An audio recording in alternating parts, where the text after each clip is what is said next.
বাঙালির প্রাণের উৎসব পহেলা বৈশাখ। তাই তো দেশের গণ্ডি পেরিয়ে প্রবাসেও বাঙালিরা ঐতিহ্যবাহী এই উৎসবে মেতে ওঠেন। মালদ্বীপেও এর ব্যতিক্রম হয়নি। দেশের বাংলাদেশ হাইকমিশনে আনন্দঘন পরিবেশে উদযাপিত হয়েছে বাংলা নববর্ষ। মালদ্বীপ থেকে ইমরান তালুকদারের পাঠানো তথ্য ও ছবি নিয়ে ডেস্ক রিপোর্ট।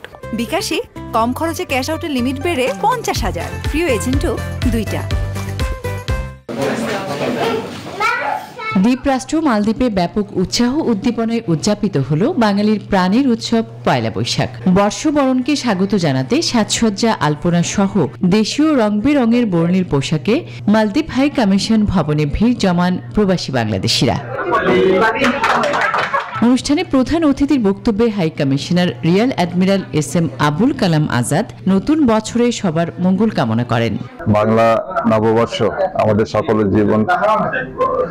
সকলের জীবনে অনাবিল সুখ, শান্তি ও সমৃদ্ধি আনুক এই কামনা করছি। আসুন এই নববর্ষে আমরা সবাই প্রতিজ্ঞা করি, আমরা একযোগে কাজ করব, দেশ গড়ে তুলব, নিজের পরিবারের সমৃদ্ধির জন্য কাজ করব। বর্ষবরণে বিভিন্ন খেলাধুলার আয়োজন উৎসবকে আরো আনন্দময় করে তোলে। পয়লা বৈশাখের মাঝে বাঙালি খুঁজে পায় নিজস্ব ঐতিহ্য, সংস্কৃতি ও চেতনার স্বরূপ।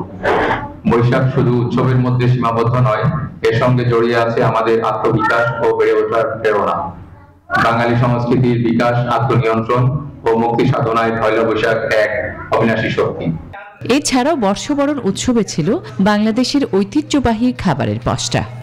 এত দূরের থেকেও এত সুন্দর একটা পয়লা বৈশাখের আয়োজন হবে আমাদের বাংলাদেশ হাই কমিশন কর্তৃক, এটা আসলে অতুলনীয়, অভাবনীয়। এবং আমরা যারা দূরে প্রবাসে থেকে অনেক কষ্ট করছি, এই দিনগুলো আমাদের সব ক্লান্তি, সব কষ্ট দূর করে দেয়।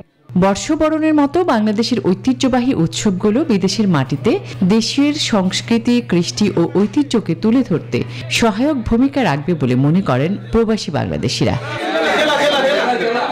Desk report, news 24।